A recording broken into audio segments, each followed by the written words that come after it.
Here we are right at the top of the hour. Welcome to everyone who's joining us. As you join, we'd love to have you put in chat where you're joining from. I'm in Park City, Utah today, but I'm from Seattle, and it looks like Seattle outside today in Park City. Kate, it's pouring rain, Okay. cloudy. It's very different for us. I understand. We're here in Portland. I would say mix, some scattered showers, but some sun breaks. So we'll focus on the sun breaks. Yeah. And sun breaks for those not from the south or northwest is when the clouds break up for a minute and you get to see the sun. I remember growing up in Seattle, I had a friend visit from California and the news was on or something, and they said, "We're gonna expecting some sun breaks today." And she said, "What's a sun break?" Yes, that's it. So yes, if you're joining and you're willing to put in the chat where you're from, we'd love to hear from you, where you're joining from. And hopefully for most people, it's sunny where you are versus the rain I'm experiencing. South Carolina. I love it. I was just there last month. South Carolina is beautiful. I've never been there before. North Carolina. Not sunny these days in Frankfurt. I see that. Vancouver, Washington. That sounds like their weather might be more like yours, Kate, just across the river from you. Probably. That's right. We're just going to give folks a couple more minutes before we get started, and then we'll roll. Southern California, it's always sunny there. That's what I understand. He says what their marketing people tell me. Oh, you've got a Portland person, Kate. Love it.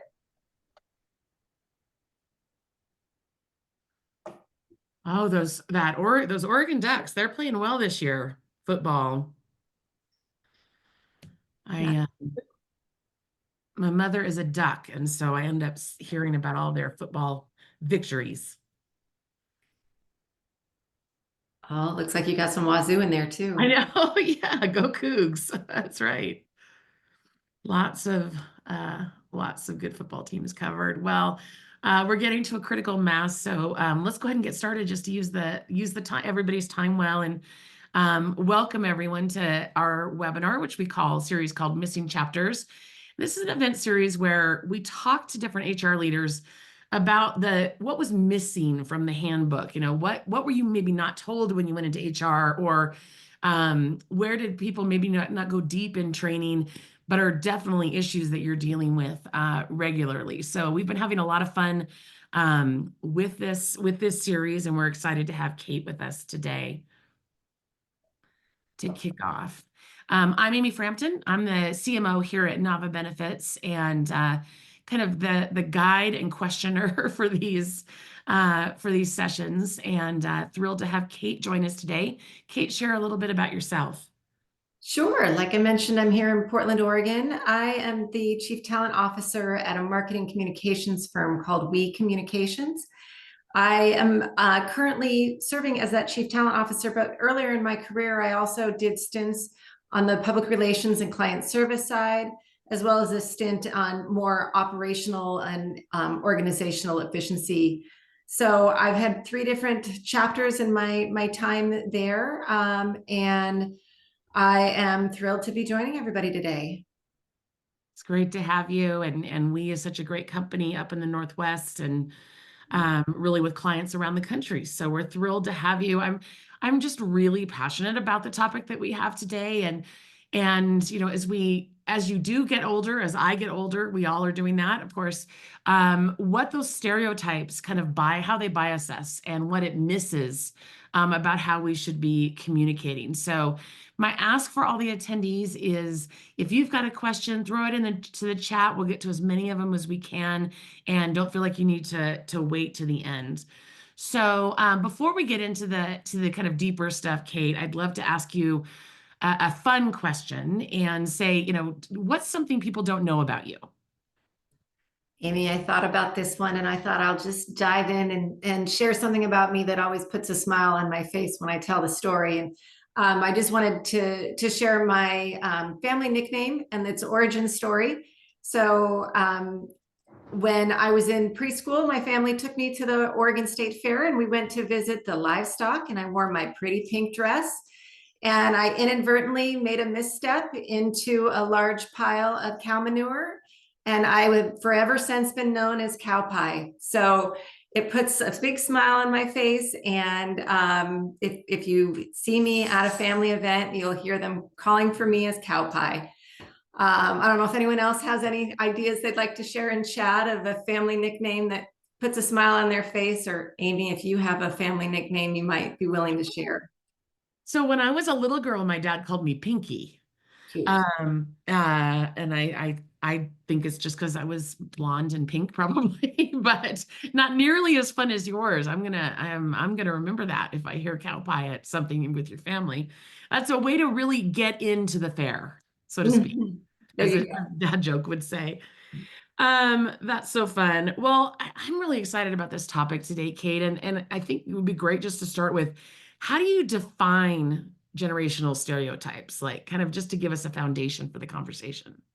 For sure. And I think it is helpful to make sure we start with that terminology. And we're going to add into the chat some of the more defining parameters of those five generations that are currently in the workforce today. Believe it or not, now that employees are staying longer and longer in the workforce, we're seeing that tail end of the silent generation, and we're probably only 5, 7 years away from getting ready for Gen Alpha. So um, as we look at that kind of details of where those employees were, the birth years were, I reflect on my company. We're a relatively young organization, professional services, where we see the majority of our employees are millennials, and then probably the second largest population would be Gen Z. Um, so I don't know, Amy, for your firm, what you might conclude, or if we want to ask some folks in chat what they see as the most common generation that represents their workforce. Yeah, I'd love for people to throw in what they're seeing. I agree with you. I think the millennials, in fact, I was just talking to our CEO today, and he said he was the oldest millennial possible. He's a late winter, early spring, 81. Hopefully, I won't give away too much. But we were talking about that, and he said, I'm the oldest millennial you can get. But I would say a lot of millennials and Gen Z for sure at Nava. It's interesting to think about, because unless you see the list, sometimes it's hard to even kind of frame it, so Yeah, that's really helpful. it I'd is. love to hear what other people are seeing at their workplaces. Yeah. Well, as people are maybe chiming in chat, I think, to round out your question about generational stereotypes, we talked just for a minute there about the generations, but I think we would all recognize that the stereotypes are usually those oversimplifications, those generalizations that we make about a group of people's behaviors or motivations or beliefs. In this case, based on their particular birth year or kind of generational cohort. And I know what we're going to get into today is exploring all the dimensionality behind that, because really those broad stereotypes are potentially quite, they don't serve us necessarily as well as they could. And there's opportunities for us to acknowledge where we can reduce bias and also where we can optimize how we engage with all those different generations. Yeah, what are some of the most common generational stereotypes you've seen in the workplace as you've been doing this research? Yeah, it's so interesting. And my firm is international, but I'm really kind of focusing this conversation on the generational stereotypes in the US, given our venue today. But even when you think about it internationally, there starts to be a lot of differentiation. But in the US, one of the stereotypes that I come across so frequently can be around things as simple as workplace attire, those dreaded dress code conversations where it's usually something like an employee refers to another group of employees as saying they're dressing way too, and then you fill in the blank, way too informally, way too casually or inappropriately, or whatever the case may be. And it's often currently directed at 20 somethings in the workplace, many of whom are coming into the workplace for the first time, or may be delayed due to COVID and remote work environments. But I kind of reflect and think when I joined the workforce 25 years ago, the same conversations were happening with my generation when we were in our 20s, just figuring out the ways of the world. And so I really think that there's an opportunity to parse out when it's a generational stereotype or misstep, and when it's more of just a learning curve of joining an organization. Yeah, I think that's absolutely right. And it's interesting because things change as well. So, my first job, I worked for the government and we were not allowed to wear pants as women, my first job. Yeah, in a government agency. And so I remember thinking, and then I went to work at Microsoft and it was all hoodies, and jeans. So some of it too is I think where you are and, learning what the mores are, the Right. norms are. Completely agree with that. So what do you think is the most unexpected in terms of, different stereotypes that you've seen? Gosh. Um, as I think about that, one of the things that I realize that I've underestimated has been the emotional burden that these generational stereotypes place on everyone in the workplace.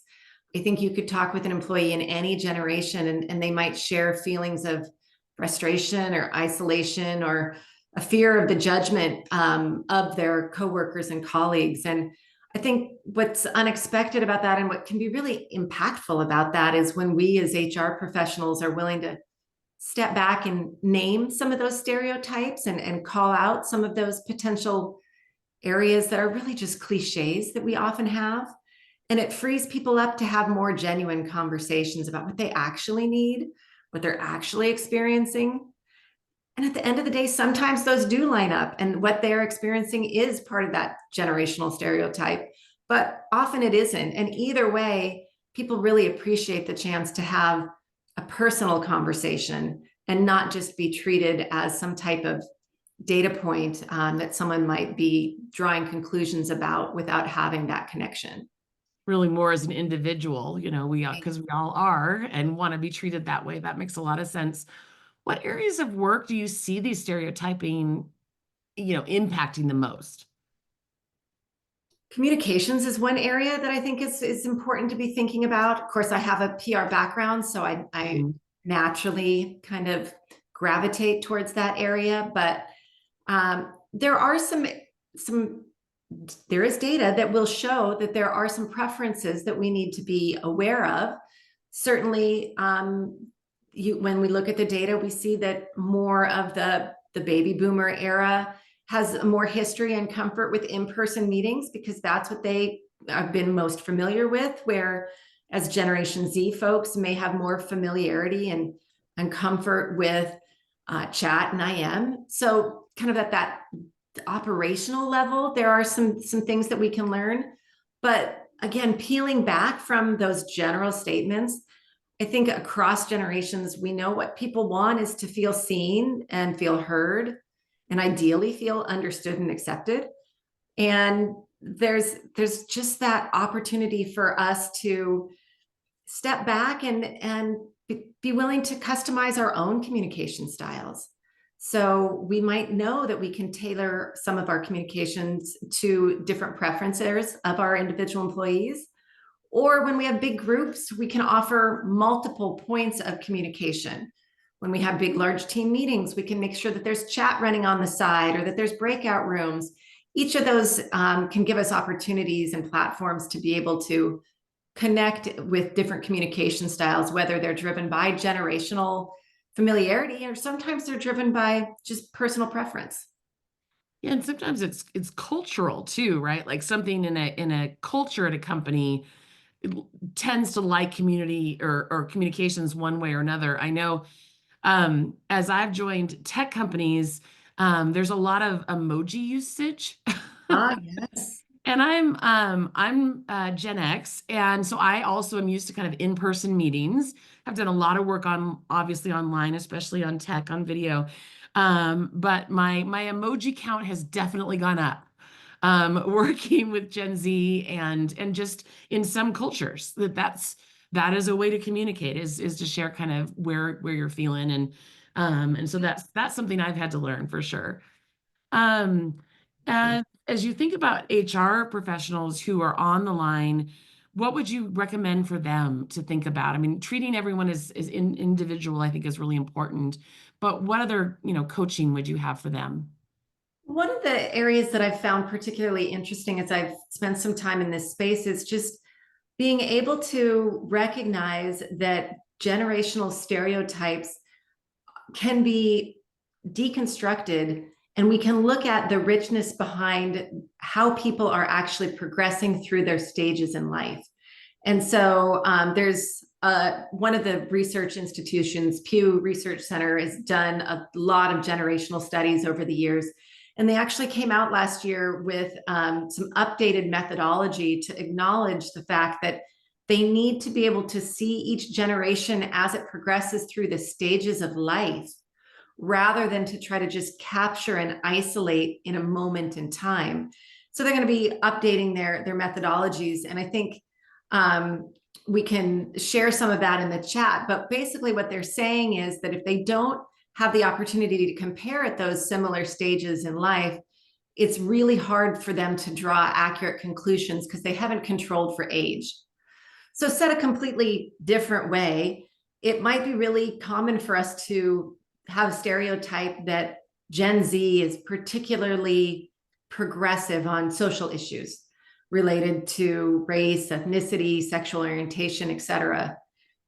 And if we don't step back and look at the reality of what the Gen Xers were going through and what the baby boomers were going through in their 20s, where in many cases they were equally as progressive compared to the previous generations that they grew up with. And so just recognizing that it isn't always about a generational stereotype. There's often a richness about what's going on in the lives of our employees at any given time in their career. Yeah, that makes a lot of sense because certainly, no matter the generation, the things you maybe are thinking about or focused on at 20 are very different than 30 or 40. You may be thinking about, buying a home. You may, at some stages, you still may be living at home. Like there's different things to think about, and those happen for all of us, no matter whether we're Gen Z or Gen X or some other. One of the places that I think this stereotyping and bias can really show up is in interviewing. You know, Yes. because you have to, when you're interviewing, you have to kind of quickly assess, right? Is this person going to be right for a company? Are they going to be happy here, etc. Talk a little bit about this stereotyping and how we can avoid that when interviewing. Yeah, that's a great question. And I'll share some thoughts, but I think that's one we should definitely hear from the group of what they're experiencing and recommending as well. And what I have been finding is a little bit of going back to the fundamentals, which is to say, I really advise hiring managers to be thoughtful, intentional, and standardize their approach to interviewing so that it's not as easy for those natural biases to just infiltrate in the process. And, again, it's easy to assume that an older candidate has less technology acumen or a younger candidate has less people management experience. But at the same time, I can point to plenty of AI thought leaders in their 50s. I can point to plenty of employees in their 20s with a lot more people management experience than some of the employees I know in their 40s. And I think that if we don't take time to actually just ask the questions with an open mind and hear what the candidates have to say, we really miss the opportunity to hear the true story and give them an opportunity to surprise us in maybe challenging some of our assumptions. But let's pause and hear from others in the audience if anyone has any input on this topic, because I think it's where we as HR professionals can provide an incredible amount of value, is to pause and help those hiring managers who are just running to fill the role to be a little bit more intentional and thoughtful about how they're approaching it. Yeah, I'd love to hear if folks want to jump into chat and share with us what you do in your current HR role or in other roles. I think it gets particularly complicated to to think about when you are a different generation than whoever you're interviewing, whether they are older than you, younger than you. One thing that I was coached to do earlier in my career was actually to say earlier in career, not Mm, junior and senior. And yes. an HR team at a number of companies ago said, actually, rather than saying this person's too junior for Yeah. this role or too senior, say they're earlier in their career, or they have this experience. Um, they have a lot of experience, and so that they're later in career on this topic. And that was just a good little tweak for me to learn, because I think it's a lot more respectful. Rebecca's suggesting standardizing all interview questions so that you get the opportunity to respond to questions based on where they are in their career. I love that. I think Yeah, if we can step back and standardize, it does allow us to fight the biases that kind of naturally come in. for sure. Um, and then Victoria is saying she finds managers in their 40s are struggling to understand the motivations of millennials and even more so of Gen Z. They see them as being non-ambitious, while she would say they're very protective of their mental well-being. That's a really respectful way to talk about it. It is. And I couldn't agree with Victoria more on that front, that what may be perceived as ambition or loyalty or dedication or any of those words, there's so much more to what's truly motivating those employees. So that's a great point. Yeah, I often will think, I love that maybe some younger generations than mine are not willing to kind of take what we took in terms of expectations of workload and loyalty. They are looking out for their mental well-being. And I think that's a plus in terms of hiring. And I often will look back and think, oh, I should have been more like that. So I definitely would grind, and I've learned that that's not the healthiest way to go. Right. So Jasmine is saying they try their best to take into account lived experience. So they go from to a mindset of, is this person coming from a place of learning and wanting to grow? Mm. Um, yeah, and I love that, and I love the raising awareness around mental health and well-being in general. That's really helpful. This is a great. I know everyone out there is thinking about this, so it's so great to hear from them. Another place that, interviews is definitely a place where this can limit thinking, and that we need to, put that to the side, but also working across teams.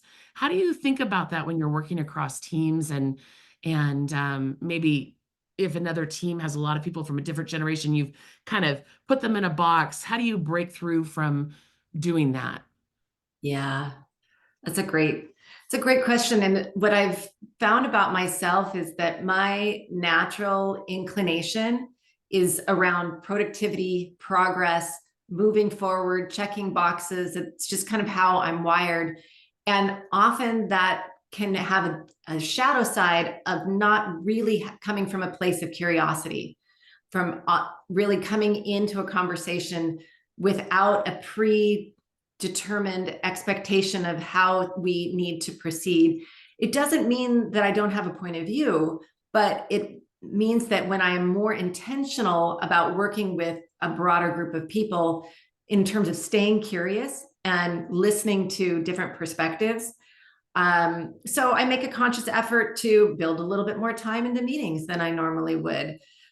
I try to make sure that I set an agenda in advance to give people a little bit of time to kind of prepare their thoughts and be ready to contribute, and just build in more of that interactivity, because I don't want to miss the opportunity to pull from those different perspectives and people in the meetings. And if I don't create an environment where they feel that it's welcome, instead I create an environment that's much more task oriented, then I miss out on so much. Yeah, that's great. I think creating space is so important for every generation because, obviously we've got different generations in the workplace, but also people that lean more introverted or more extroverted or, like to see things in advance. And so if you can open the doors for everyone to share, you're definitely going to be lifting. We talked a little bit about mental health and just kind of perspectives on mental health and well-being a little bit earlier. How do the different generations kind of look at this, and how can we step back and learn from that? Yeah, you're right that some of those comments did come up that I think are really common. And um, I think part of it is, if we remember back a little bit earlier in the conversation, we also talked about life stages, and how that overlays with generations. And for me, as a member of Gen X and the child of one baby boomer and one silent generation member, I remember coming up in our family the topic of addiction and how that was addressed both in society but in the workplace, where there was quite a bit of progress made in that era.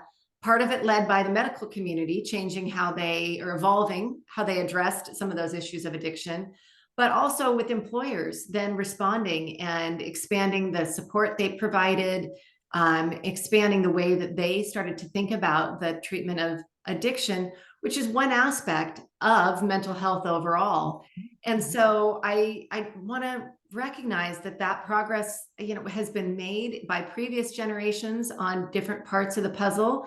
And now, to the comments we talked about earlier, we're seeing even more progress being made by that next generation of employees. And I think that openness to talking about mental health really healthy. But I do think it's also challenging, which we saw a little bit in the comments.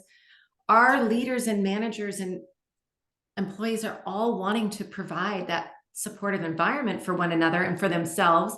But there's a skills gap. There really is. People are worried about not saying the right thing or doing the right thing. The actual legislation and expectations is changing quickly. And so employers have a burden, they have a responsibility to ensure that they're investing in the training that's needed for their employees, whether it's programming, communications, benefits programs. All of those things need to work together. So this might be another one that folks in the chat have things that they want to share, that they're seeing, either that they're willing to try, or that they're seeing and would love to try down the road. Yeah, well, they're putting those in chat. I'll just share what I found works, in my experience. One thing, and there's a number of ways to approach this, and there are probably multiple approaches needed, but is being open about my own experiences. Mm. And that's something. So I also am Gen X. I remember when Gen X was the cool, generation. We were all listening to Nirvana and Pearl Jam and thought we would never be the older generation. But for me, one way that I've connected with folks across generations is just being open on mental health and wellness issues in my own life.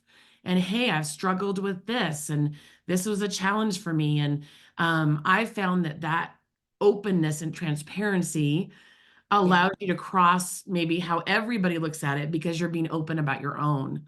So Mhm. that to me has really made a difference. And I've seen that coming from leadership, but also just across company. If people are willing to talk about their own experiences, no matter the generation, people do seem to respond to that transparency. Yeah. Yeah. Really, that human connection. Yeah, yeah. And I do think stereotypically that Gen Z is probably has helped us become more comfortable talking about that than when I was in my 20s. Yep. I think So that true. that's a great addition to the kind of to the conversation, the corporate conversation, Mm. because biases like we don't talk about this, or this is how we approach work, grind culture, all that kind of stuff, that can be generational, that can really distort our understanding of the humans, the individuals, the important, folks that we work with. I know you've got some great examples of how these biases can distort our understanding. I'd love to hear some of those. Yes, of course. Yes. And I think it came up in one of the comments earlier, but one of the pieces around Gen Z's work ethic, their motivational levels, and sometimes that being questioned by other generations or leaders that were from a different era. And there is plenty of data that shows that yes, Gen Z is moving from job to job at a much higher rate than some of the previous generations. I saw some research that estimated that Gen Zers generally look at a job for a 2 to 3 year horizon, where folks more in the Gen X, like myself, or the boomer category, when they look at a job, they're often thinking for double that amount of time or even triple that amount of time in the way that they are planning their career path. But if we don't step back and look at the context, we miss so much more. And so think about those Gen Zers who in the last 20 years watched their parents navigate both the recession in 20, let's see, 2007 to 2009. I guess we call that the Great Recession. But then the subsequent recession around COVID. And many of those folks watched family members lose employment for all kinds of different reasons.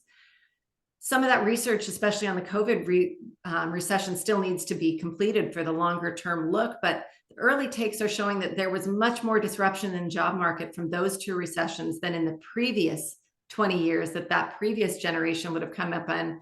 That yes, they did have recessionary periods, but they were not as widespread, as disruptive, as cross as many industries with all of those considerations. And so I guess it shouldn't really surprise us with that frame of reference that those employees are more mobile. They're less willing to lay down roots with an employer. And I don't see it as much about an issue of motivation or loyalty. I see it as a much more pragmatic approach to procuring their long-term job security. So, on a personal note, I've got 2 kids in college. One of them is a senior. He's already interviewing for jobs in the year after he graduates. So that would be 9 months from now. And if he's lucky enough to secure a job offer this fall, I'll be thrilled for him. But I will also counsel him that he should keep looking, because there's no guarantee that that job that he's offered now is still going to be there when he graduates. And unfortunately, there's lots of reasons why that can happen. So he needs to continue to keep his options open. So it's just an interesting one to deconstruct when we often end up with a soundbite that questions the loyalty or motivations of a group of employees without looking at the broader underlying picture. And I think the same, in Gen Z, it's as they've seen their parents and, us, go through those things. They also have seen are there value issues in some companies, and, they don't want to work at a company that doesn't match their values. And Victoria just mentioned that as well. That Agreed. there's, that a desire to stay close to your values, I think, and that's something that's then bubbled up from maybe a younger generation to those of us who are a little bit older, that we want to be in a place that aligns with our values, and we're willing to move as needed. Yes. And that feels like kind of a gift from a generation that is more mobile to the rest of us. It is. And I've played with that a little bit because in the sense of job security and trying to understand that a little bit further, what I do find is that this generation is more accustomed to the gig economy, finding multiple ways to have income, and they don't see a single employer as their one and only path forward. And so they are also more willing to take some risks and patch different income streams together to stay more aligned with those values. So I do respect that hustle, which is also sometimes in contrast to some of the stereotypes that we might hear shorthanded for the Gen Z crew, and even multiple generations who have had to be more resourceful and scrappy in piecing those things together. Yeah, as I think about my grandfather, ran a savings and loan, which always reminds me of It's a Wonderful Life, uh, Uh, for his whole life. And then my great grandfather was at Standard Oil for 65 years. He started pumping gas and then went to Standard Oil, and was there for 65. He was there a long time because he started at like 14. And he was alive until I was 18. So I knew him well. And yeah, he was a one company man, right? And it was very, very different than I think what were the opportunities that we're able to give now. And I think, as you said, rather than thinking of it as a stereotype about a certain generation, almost seeing it as an opportunity for all of us, right? Right. It's to learn and be taught how to align better with what we're doing. Sometimes when you talk about conversations like this and generational differences, stereotypes, I wonder if it's then bumps out of the way other important conversations. And so, how do you think about how conversations around generational differences or stereotypes can enhance rather than hinder workplace diversity and inclusion efforts? Yeah, I think you're right about that. And anytime we start to talk about diversity, equity, and inclusion efforts, and we no matter where we enter it from, whether it's around the generational lens or whether we enter it from gender or race or any of those lenses, I just remind myself how important it is to think about the intersectionality dimensions. And as HR professionals, that's just a value we can provide on a regular basis, is to ensure that we're not reducing any employee to a single dimension of their identity. Anybody, whether it's again age, gender, experience, background. I mean, who wants to be reduced to just one single factor to describe them? And so I think that really that's the opportunity that we can keep bringing to the table. There's plenty of great books out there and other resources that we could share, but really in that opportunity to step back and ensure that we're freeing those employees up from those generational stereotypes or any other stereotypes and looking at them as a whole unique person. Yeah. I think you're absolutely right. I think remote work, hybrid work, back to office, all of these issues can help or hinder the ability for us all to see each other as individuals and not just one cut of who we are. How are you noticing that with the change to so many of us working remote or hybrid? Yeah, that is so complex. And I think it's an area that changes regularly and catches a lot of headlines. And what I found is that some of the stereotypes that I was starting to build in my own head around generations were not even accurate. And I've loved learning a lot more there. So, instead of looking at it generationally, there's, I think, an opportunity to look at it again more as those cross cutting thematic issues. So, one of the big challenges that's cross cutting is the amount of employees in all generations who are reporting feelings of isolation and loneliness. And some of that is due to remote work or hybrid work. Not only, of course, that also has to do with social media and technology. It has to do with living through COVID as a society. But one of the things that was sort of a surprise to me was, as part of a response to that isolationism, that the Gen Z employees, at least in our company and in our industry, are really reporting that they want to come back to the office. They are looking to their employer as one vehicle to help them build their networks and their sense of community that has been limited in some ways over the last 5 years. And I like to keep that in mind because personally, when my company is hybrid, when we came back to hybrid, I was a bit bummed. I thought, gosh, I'm going to lose some time on my commute and I can be so much more efficient. Again, going back to my efficiency tendency.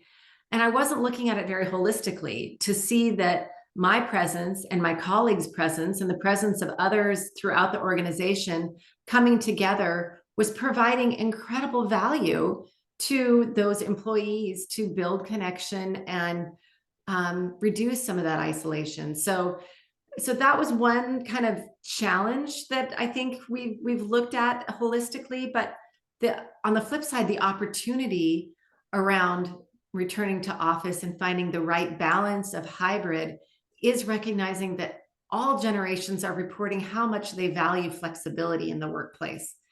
And that's for all kinds of reasons. We have employees that are going back to school. We have employees that are dealing with elder care issues. We have employees that are training for a marathon, whatever they're doing. And when they can work in an environment where there's a level of flexibility that's infused into the culture, I think that all generations find value in that. So those are some of the thoughts that come to mind for me. I think the other thing that I would just flag, what we're seeing from employees that are early in their career, is that due to COVID, they missed opportunities that the rest of the generations had to get part-time jobs when they were in college, to be in a workplace for an internship. A lot of that was either not available or it was fully remote. And that does create a skills gap that we as HR professionals and as employers have the opportunity to recognize is unique. It is unique because of the systems that those people grew up in. And it's not a negative reflection. It's just, in some cases, not all, a skills gap that if we are intentional about being willing to fill, it will really pay off, because I think we all recognize those Gen Zers are the people managers 5 years from now. And 10 years from now, they're going to be managing teams and divisions. And so where we're willing to go a little bit further in meeting the needs of those individuals and that cohort of folks, it's going to pay off for us longer term. Yeah, I agree with that.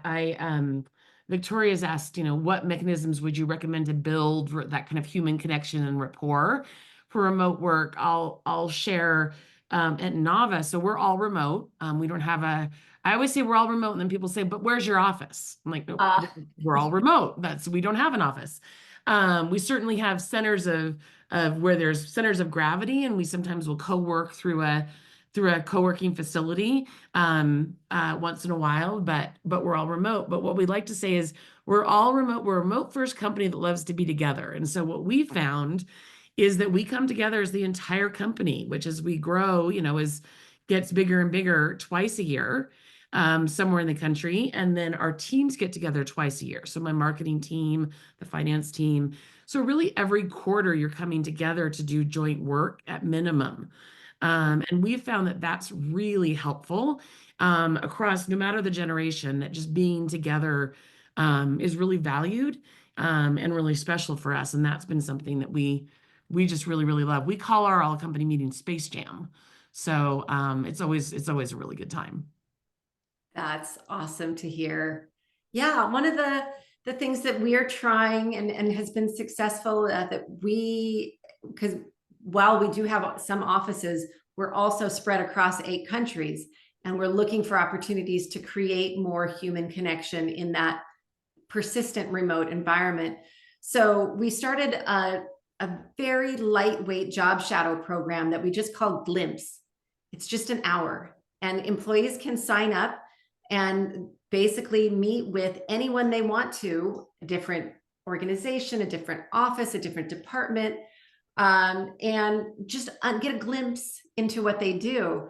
What we found is that it's a low barrier to entry, and it's, rather than going all the way to maybe a formal mentoring program that could be very successful for us, that's a higher barrier to entry. And so coming at it with these bite-sized opportunities, it basically is a kind of a version of speed dating. I People get love to this. learn about other things, and they can, if they have a connection, we find they continue to stay in touch and build that deeper connection over time organically.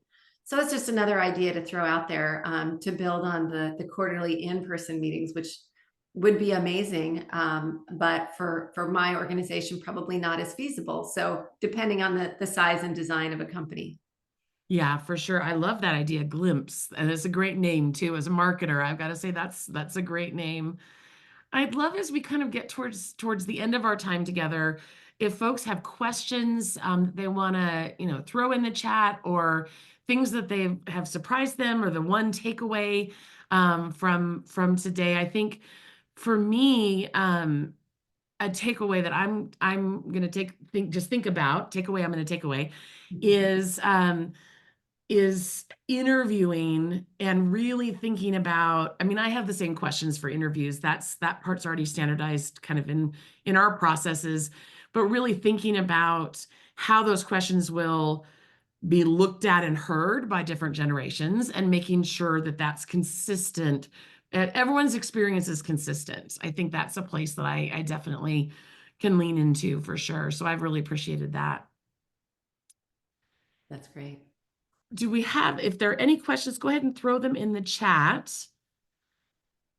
And maybe, Alex, while we're doing that, I do want to share with folks our next Missing Chapters edition coming up. I think we've got yeah, there we go. And so my friend Megan Hansen is going to be coming from Mantra. She's going to be talking about what the chapter and company culture misses about navigating HR decisions in a trend-focused world. And Megan and I worked together when she was HR leader at Smartsheet, and I was leading product marketing there. And I'm really, really excited to have that conversation with her. That's another great missing chapter. And I also would encourage everyone who's on the call to join our community.